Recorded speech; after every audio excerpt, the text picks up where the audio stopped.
잠깐 기도하겠습니다. 하나님 감사합니다.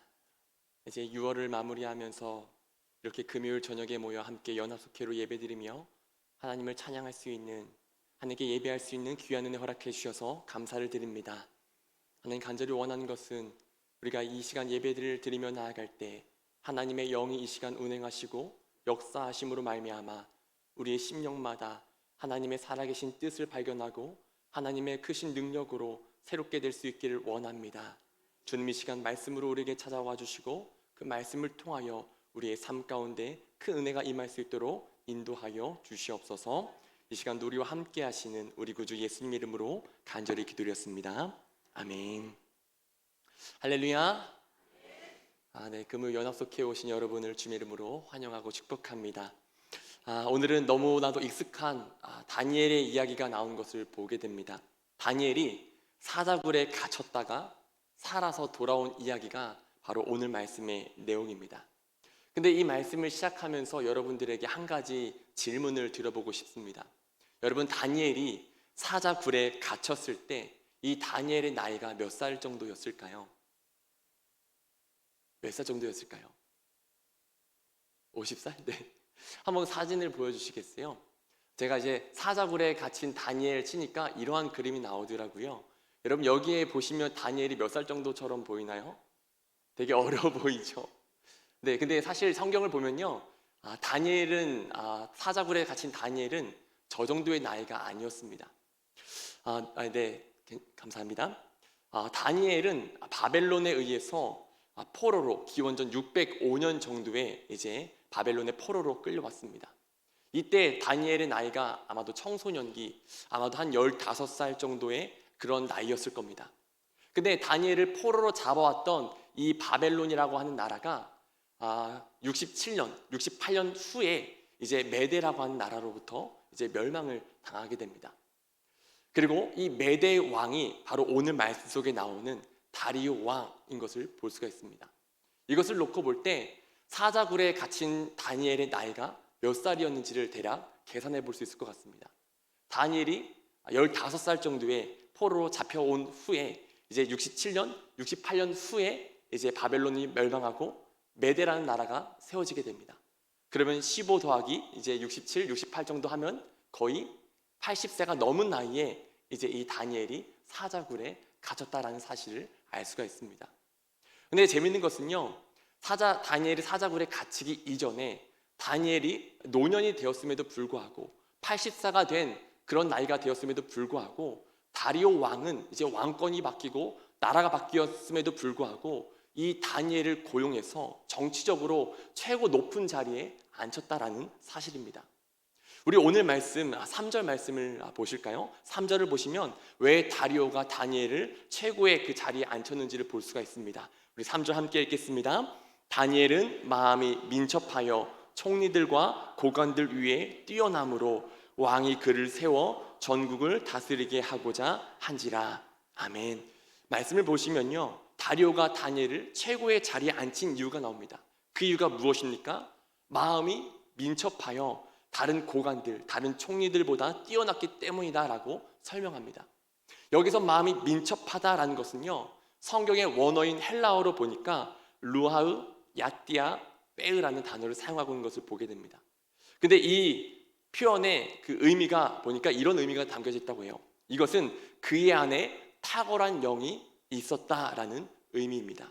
즉, 이 말은 다니엘이 세상적인 지혜, 세상적인 능력, 어떤 세상적인 그 지식이 뛰어난 사람이었다라는 것을 뛰어넘어서 다니엘 안에 탁월한 영, 즉 신적인 영, 하나님의 영이 그 안에 충만했던 사람이었다는 사실입니다.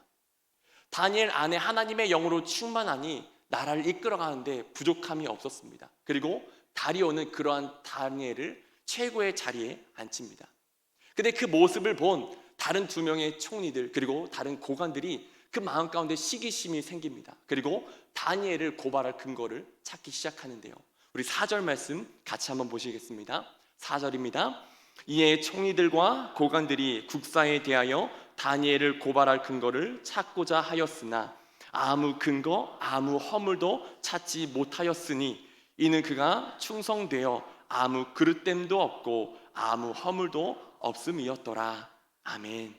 여러분, 다니엘은 당시 세상을 제패하고 있던 한 나라의 최고의 권력을 가진 사람이었습니다. 근데 이 최고의 권력, 세상의 힘을 가졌다라는 것은요, 다니엘에게 있어서 항상 좋은 일만은 아니었습니다. 최고의 권력, 최고의 힘을 가졌다라는 것은요, 한편으로 특권이 될 수 있지만 다른 한편으로는 그에 따른 책임과 의무가 따르기도 합니다. 그리고 더 나아가서 그 힘을 가졌다라는 것은 그 힘을 가지고 살아갈 때 세상의 수많은 유혹들에 직면해야 된다라는 사실을 깨닫게 됩니다. 다니엘에게도 세상의 힘을 가졌다라는 것은 특권만은 아니었습니다. 신앙적으로 볼 때 그를 넘어뜨릴 수 있는, 그를 무너뜨릴 수 있는 수많은 세상적인 유혹이 찾아오기도 했을 겁니다. 얼마나 많은 사람들이 권력을 가진 다니엘에게 와서 어떤 부정청탁, 비리를 일삼고자 했겠습니까? 정치인들을 예를 놓고 보면 정치인들은 이제 세상적인 권력, 세상적인 힘을 가졌다라고 볼 수가 있습니다. 그러한 정치인들에게 가장 큰 걸림돌, 장애물이라고 할 수 있는 것은 아마도 검은 손일 겁니다. 정말 많은 정치인들이 그들의 욕심과 탐욕에 못 이겨서 그 검은 손과 결탁하고 그만 넘어지는 것을 보게 됩니다. 세상 사람들이 투표해서 세상을 잘 이끌어 달라고 세상의 권위, 세상의 힘을 그들에게 부여해 줬는데 그들은 그들의 안에 있는 욕심에 못 이겨서, 그들의 야망에 못 이겨서 그 세상의 힘을 오용하고 남용하면서 결국에는 자신들의 그 이득만 얻어가는 그 모습을 볼 수가 있다는 것이죠. 근데 그러한 정치인들의 모습과 다르게 다니엘은 욕망의 노예, 또 탐욕의 종이 되지 않은 것을 볼 수가 있습니다. 그래서 4절 말씀을 보게 되면 그의 대적들이 국사에 대해서 다니엘을 책잡고자 했으나, 허물을 잡고자 했으나 아무것도 찾을 수가 없었다라고 이야기하는 것을 볼 수가 있습니다. 여러분, 어떻게 다니엘은 세상의 힘을 가졌음에도 불구하고 어떻게 그렇게 비리와 부정과 결탁하지 않고 검은 손과 맞잡지 않고 어떻게 진실되게 신실하게 그 모든 일들을 잘 감당할 수가 있었을까요? 그 이유는 바로 그는 거룩한 능력을 소유한 사람이었기 때문입니다. 여러분, 앞서 다리오가 다니엘을 최고의 권위의 자리에 세운 이유가 무엇이었다고 말씀드렸습니까? 마음이 민첩하기 때문. 마음이 민첩하다는 것은 하나님의 영이 바로 다니엘 안에 있었다는 것을 의미합니다. 하나님의 영이 다니엘 안에 있었기 때문에 그는 거룩한 능력을 소유할 수가 있었습니다. 그렇기 때문에 그 거룩한 능력으로 어떠한 세상적인 권위, 어떤 세상적인 능력이 주어져도 그것들을 잘 활용할 수 있는 그 능력이 다니엘에게 있었다라는 겁니다. 여러분, 세상의 권력, 세상의 힘은 마치도 칼과 같습니다. 여러분, 칼이라는 것은 우리에게 때로는 무기가 되기도 하지만 때로는 우리에게 유익한 도구가 되기도 합니다. 요리를 할 때 무언가를 자를 때 참 유용한 것이 바로 이 칼이라는 겁니다. 근데 여러분, 이 칼이 아무리 유용해도 이 칼을 어린아이의 손에 우리가 쥐어줍니까? 결코 쥐어지지 않습니다. 그 이유가 무엇입니까? 어린아이는 이 칼을 다룰 수 있는 능력이 없기 때문입니다. 세상의 권력, 세상의 힘도 마찬가지입니다. 그것을 다룰 수 있는 거룩한 능력이 있을 때 우리는 그것을 통하여서 세상 가운데 그 힘을 올바르게 사용할 수 있고 더 의미 있게, 더 가치 있게 사용함으로써 선한 영향을 미칠 수가 있습니다. 우리는 간혹 기도할 때 하나님, 세상에 힘을 주세요, 세상에 물질을 주시고 세상에 권력을 주시고 세상에 명예를 주세요라고 기도합니다. 물론 우리는 이러한 기도를 해야 됩니다. 하지만 우리에게 아무리 세상적인 힘, 세상적인 권력이 있다고 할지라도 그것을 잘 다룰 수 있는 거룩한 능력이 없다면 어떨까요? 그것은 나를 해칠 뿐만이 아니라 타인까지도 해칠 수 있는 무기가 되고 말 겁니다. 우리가 하나님께 기도하며 세상의 힘을 구할 때 그냥 단순히 세상의 힘만 구하는 사람들이 아니라 그 세상의 힘을 잘 다룰 수 있는 거룩한 능력 또한 구할 수 있는 믿음의 사람들이 될 수 있기를 간절히 소망합니다. 그리고 그 거룩한 능력으로 하나님께서 주신 그 능력 안에서 그것들을 잘 사용함으로 세상 가운데 하나님의 영향을 끼칠 수 있는 믿음의 사람들이 될 수 있기를 간절히 소망합니다. 바벨론의 포로로 잡혀온 다니엘은 소년 때부터 정말 굉장한 믿음을 가졌던 사람이었습니다.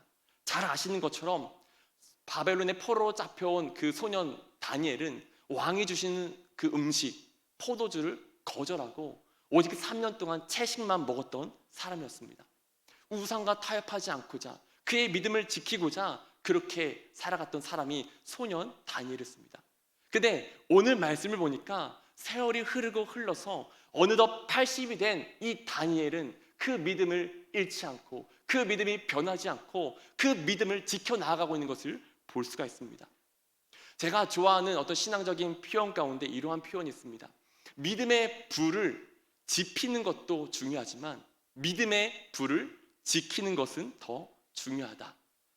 제가 예전에 한번 말씀을 드리면서 이런 말씀을 드렸을 것 같습니다. 여러분, 우리의 믿음의 불꽃은 온실 속에 놓여 있는 것이 아닙니다. 우리의 믿음은 거친 풍랑이 일어나는 세상, 광야도 같은 세상의 중심 가운데 놓여 있습니다. 그 상황 속에서 우리는 우리의 믿음, 그 믿음의 불을 지켜내야만 합니다. 그럼 여러분, 어떻게 광야와도 같은 그 세상, 거친 바람이 불어대는 그 세상 속에서 우리의 그 믿음의 불을 지킬 수가 있을까요? 어떻게 하나님의 영으로 끝까지 살아남을 수 있을까요? 그 답은 바로 기도에 있습니다. 다니엘을 시기했던 다른 고관들, 총리들은 다니엘을 책잡고자 고발하기 위해서 애를 씁니다. 그러나 정치적으로 책망을 잡을 수 있는 것이 아무것도 없었습니다. 그때 이들이 생각해낸 계략이 하나가 있었습니다. 다니엘을 유심히 살펴보고 또 관찰해 본 결과 다니엘의 그 모습 속에 한 가지 독특한 것이 있었습니다. 다니엘이 어떤 특정한 시간만 되면 특정한 장소에 가서 특정한 방법으로 기도를 하더라는 겁니다. 이에 고관들은 계략을 펼치죠. 다리오 왕에게 가서 30일 동안 다리오 왕 이외에 다른 신, 다른 사람에게 절하거나 기도하면 사자굴에 그 사람을 던져넣게 하는 조서를 쓰게 만듭니다. 우리 오늘 말씀 7절 말씀인데요, 우리 같이 7절 말씀 읽어보도록 하겠습니다. 나라의 모든 총리와 지사와 총독과 법관과 관원이 의논하고 왕에게 한 법률을 세우며 한 금령을 정하실 것을 구하나이다. 왕이여, 그것은 곧 이제부터 30일 동안에 누구든지 왕 외에 어떤 신에게나 사람에게 무엇을 구하면 사자굴에 던져 넣기로 한 것이니이다. 아멘. 고관들과 총들이 세운 계략은 표면적으로 볼 때에는 어떤 정치적인 공격으로 보입니다. 그러나 이 이면, 이 실체를 보면 이것은 정치적인 공격을 뛰어넘어서 영적인 공격이었다는 사실을 알게 됩니다. 대략 68년이라는 이 시간 동안 다니엘 안에 있던 그 믿음의 불을 지킬 수 있었던 것이 바로 이 기도였습니다. 근데 고관들은, 그리고 총리들은 그러한 다니엘로 하여금 기도하지 못하도록 막고 있는 겁니다. 여러분, 다니엘에게 있어서 기도는 육신을 따라 살아가는 이 세상 가운데 세속화되지 않고 영적인 사람으로서 하나님의 영으로 하나님의 영으로 살아가는 사람으로 서 있게 만들어주는 원동력과 같은 것이 바로 기도였습니다. 기도는 다니엘에게 있어서 영적인 호흡과도 같았습니다. 근데 그 기도를 멈추면 어떻게 되겠습니까? 그는 서서히 점점 죽어가고 말 겁니다. 여기서 죽어간다는 것은 영적인 사람이었던 다니엘이 육적인 사람으로 변질되어 간다는 것을 의미합니다. 이것은 우리에게도 마찬가지입니다. 우리가 기도를 하지 않는다고 당장 아무런 일이 일어나지 않을 수도 있습니다. 그렇지 않습니까? 기도하지 않는다고 당장 어떤 큰 일이 일어나지 않는 것을 우리는 경험하며 살아갑니다. 하지만 우리는 기억하고 알아야 됩니다. 냄비에 빠진 개구리가 점점 뜨거워지는 그 물 안에서 자신이 익어가고 있는지도 모른 채 서서히 죽어가고 있는 것처럼 기도하지 않는 사람은 그 영혼이 점점 서서히 죽어갈 수밖에 없습니다. 영적인 존재에서 육적인 존재로 되어갈 수밖에 없다는 사실입니다. 사랑의 사람이었던 그 사람이 미움의 사람이 되어갑니다. 절제의 사람이었던 그 사람이 어느 순간 점점 무절제한 삶으로 나아갑니다. 헌신과 섬김의 사람이었던 그 사람이 점점 나만 아는 이기적인 사람, 그리고 경쟁심으로 가득한 사람으로 전락하고 맙니다. 세상의 것들을 다스릴 수 있는 거룩한 능력을 소유했던 그 사람이 그 능력을 상실하고 맙니다. 그리고 나중에는 어떻게 됩니까? 하나님을 향한 믿음은 저버리고 하나님을 부인하고 말게 됩니다.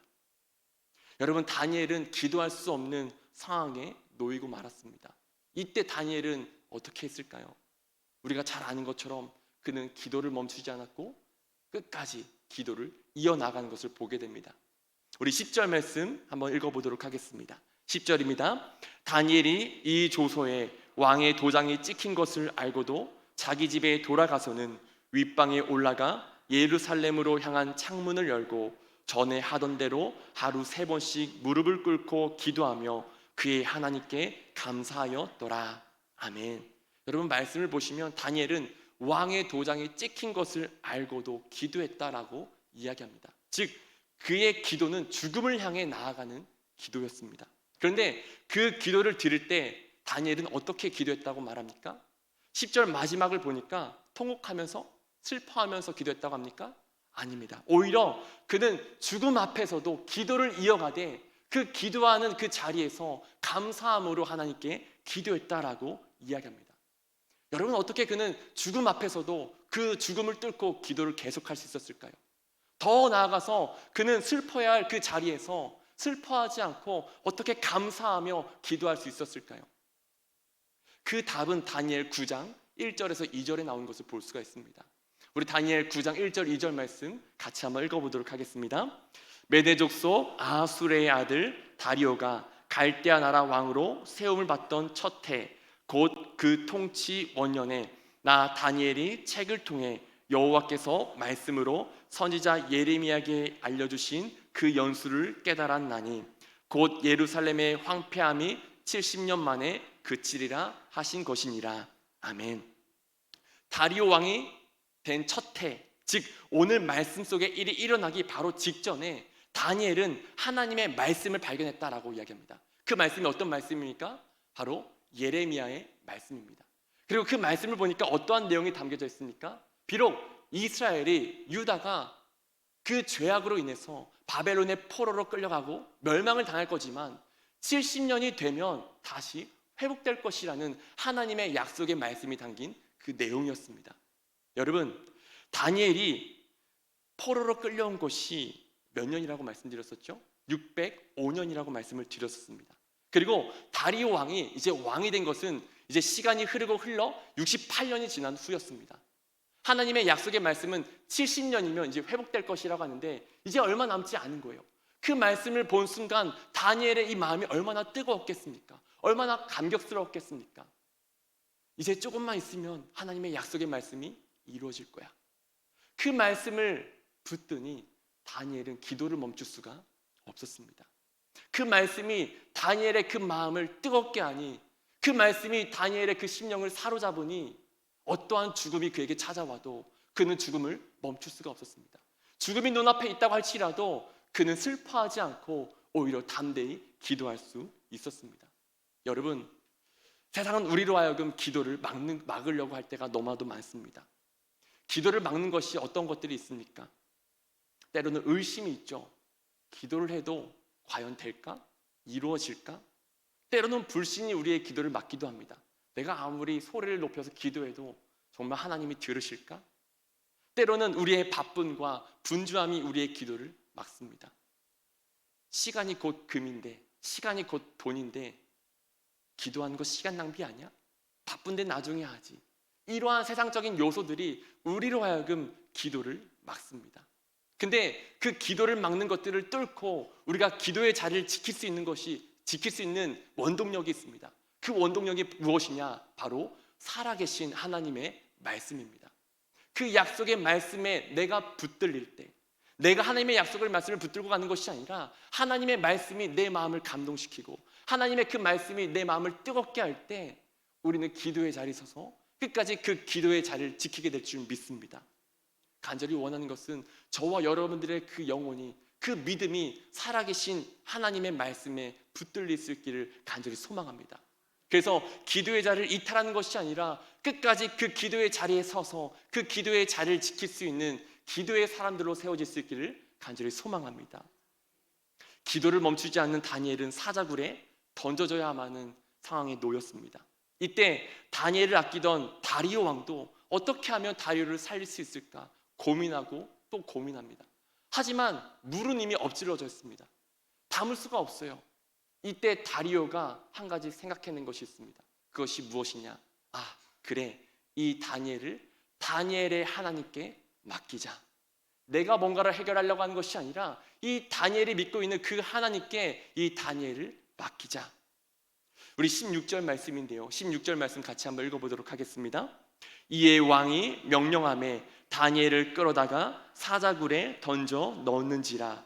왕이 다니엘에게 이르되 내가 항상 섬기는 너희 하나님이 너를 구원하시리라 하니라. 아멘.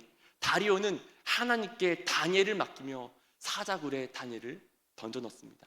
그리고 밤새도록 근심하며 또 금식하며 밤을 지새웁니다. 그리고 날이 밝아오자마자 사자굴 앞에 가서 다니엘을 향해 외칩니다. 다니엘아, 다니엘아. 우리 20절 말씀도 같이 한번 읽어보실까요? 20절입니다. 다니엘이 든 굴에 가까이 이르러서 슬피 소리질러 다니엘에게 묻되 살아계시는 하나님의 종 다니엘아, 내가 항상 섬기는 내 하나님이 사자들에게서 능히 너를 구원하셨느냐 하니라. 아멘. 여러분, 말씀을 보니까 이 다리오 왕이 하나님을 표현할 때 반복적으로 사용하는 표현이 있습니다. 그 표현이 무엇이냐? 다니엘이 항상 섬기는 하나님. 하나님이 그냥 하나님이 아니라요, 다니엘이 항상 섬기는 하나님이라고 이야기하는 것을 보게 됩니다.